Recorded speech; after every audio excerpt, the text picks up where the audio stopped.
नमस्कार। SPT news में आपका स्वागत है। पेश है 21 फरवरी शनिवार दोपहर 1:15 राजस्थान के विभिन्न शहरों की 15 बड़ी खबरें। आज शनिवार को श्रीनगर के डगपोरा इलाके में सीआरपीएफ का एक वाहन दुर्घटनाग्रस्त हो गया। इस हादसे में 7 जवान घायल हो गए।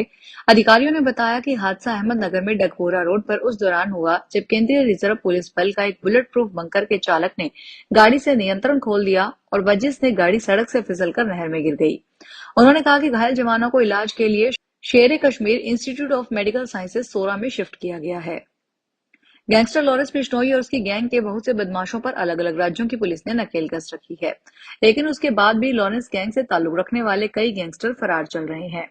अक्सर ये गैंगस्टर लॉरेंस या अन्य गैंगस्टर के नाम पर रंगदारी करने का प्रयास करते हैं। इसी तरह का एक मामला जोधपुर में सामने आया है। लॉरेंस के नाम पर रंगदारी मांगने वाले एक व्यक्ति को दबोचा गया। उसकी पड़ताल की तो पता चला वह दिहाड़ी मजदूर है। जल्दी लखपति बनने के लिए कारोबारी से 5 लाख की रंगदारी मांगी थी। इस नकली लॉरेंस को जोधपुर पुलिस ने दबोच लिया है।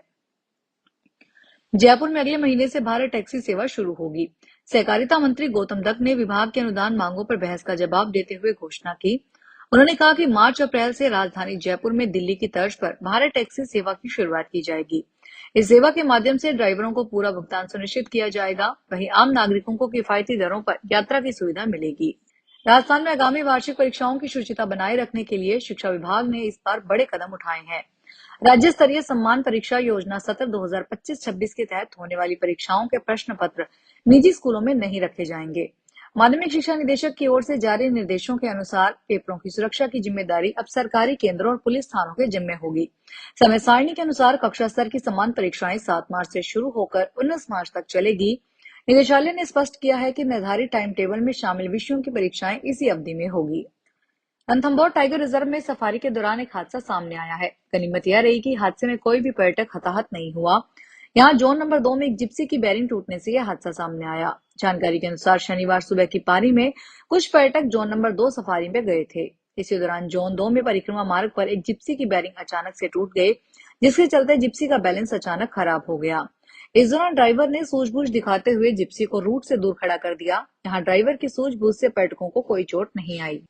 मां वैष्णो देवी से शिवखोड़ी तक की यात्रा अब काफी आसान होने जा रही है। आने वाले 3 महीनों में कटरा से शिवखोड़ी के बीच हेलीकॉप्टर सेवा शुरू करने की तैयारी है। कटरा में हेलीपैड निर्माण अंतिम चरण में है, जबकि शिवखोड़ी में भी लैंडिंग सुविधा विकसित की जा रही है। सेवा शुरू होते ही श्रद्धालु कम समय में दोनों पवित्र स्थलों के दर्शन कर सकेंगे। हेलीकॉप्टर के जरिए कटरा से शिवखोड़ी पहुंचने में महज 20 मिनट लगेंगे, जबकि सड़क मार्ग से यह दूरी तय करने में लगभग 3 घंटे का समय लगता है।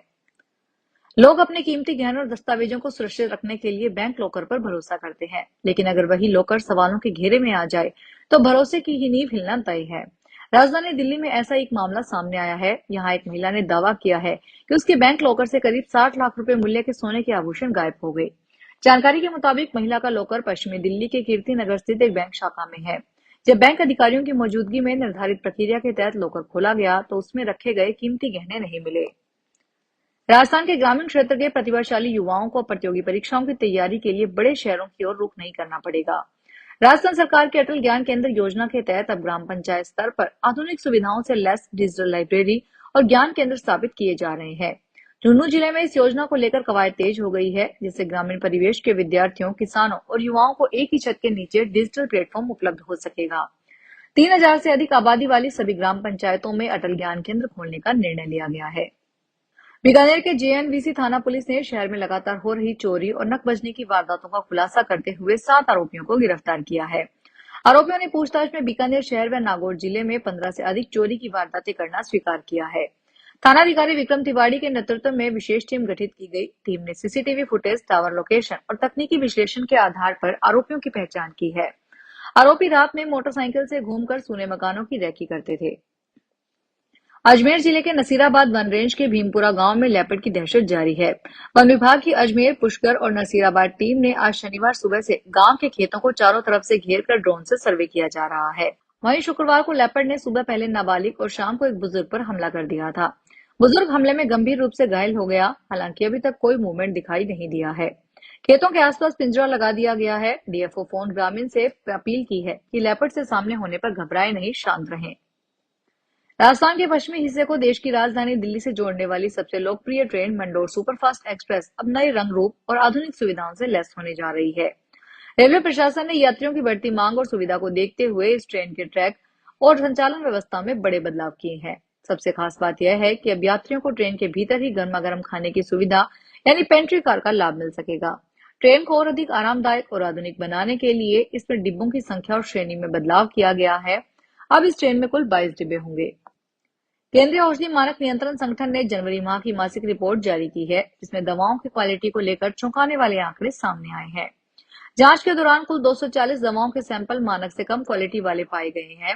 इनमें से 68 दवाओं को केंद्रीय दवा प्रयोगशालाओं ने, 172 दवाओं को राज्य दवा परीक्षण प्रयोगशालाओं ने एनएसक्यू घोषित किया है। हालांकि स्वास्थ्य विभाग ने स्पष्ट किया है कि यह कमी केवल उसी विशिष्ट बैच तक सीमित होगी जिसकी जांच की गई है और इससे बाजार में उपलब्ध उसी कंपनी की अन्य दवाओं या बैच पर कोई नकारात्मक असर नहीं पड़ता है। टोंक शहर में कचरा संग्रहण व्यवस्था पूरी तरह ठप हो गई है, क्योंकि डोर टू डोर कचरा उठाने वाली गाड़ियों के ड्राइवर और हेल्पर अनिश्चितकालीन हड़ताल पर बैठ गए हैं। ठेका कंपनी के तहत काम करने वाले इन कर्मचारियों की मुख्य मांगे समय पर वेतन भुगतान, बेहतर सुविधाएं और कार्यभार में कमी से जुड़ी है। हड़ताल के कारण कई वार्डों में घर घर से कचरा नहीं उठा पा रहा है, जिससे सड़कों, गलियों और चौराहों पर कचरे के ढेर लगने लगे हैं। आम जन को बदबू और अस्वच्छता की समस्या का सामना करना पड़ रहा है। जयपुर के मशहूर कान्हा ग्रुप पर आयकर विभाग की कार्रवाई आज चौथे दिन भी जारी है। जयपुर के 26 और पूरे राजस्थान में 33 ठिकानों पर इनकम टैक्स की टीम छापेमारी कर रही है। इनकम टैक्स टीम को कई महत्वपूर्ण डिजिटल और अन्य सबूत मिले हैं। इसमें करोड़ों रुपए की टैक्स चोरी और कैश लेन देन का हिसाब मिला है। वहीं आमेर में होटल ताज और कुंदनवन में भी इनकम टैक्स टीम की रेड जारी है। कुंदनवन आलीशान शादियों के लिए जाना जाता है। पिछले 3 साल का रिकॉर्ड अब इनकम टैक्स टीम ने यहां से लिया है। बॉलीवुड अभिनेता रणवीर सिंह को धमकी मिलने के मामले में मुंबई क्राइम ब्रांच तेजी से जांच कर रही है। अब इस मामले में मुंबई क्राइम ब्रांच ने बड़ा एक्शन लेते हुए लॉरेंस बिश्नोई गैंग के एक प्रमुख कथित सदस्य हरीश चंद्र उर्फ हैरी बॉक्सर के खिलाफ लुकआउट सर्कुलर जारी किया है। पुलिस अधिकारियों ने पुष्टि की है कि यह कार्रवाई अभिनेता के मैनेजर को मिले धमकी भरे वॉइस नोट और फिरौती की मांग के संबंध में प्रारंभिक जांच के बाद की गई। फिलहाल इस बुलेटिन में इतना ही, फिर हाजिर होंगे बड़ी खबरों के साथ। अगर आप भी अपने आसपास की छोटी बड़ी और महत्वपूर्ण खबरों से अपडेट रहना चाहते हैं तो सब्सक्राइब कीजिए हमारे चैनल एसपीटी न्यूज को और प्रेस कीजिए बेल आइकन पर।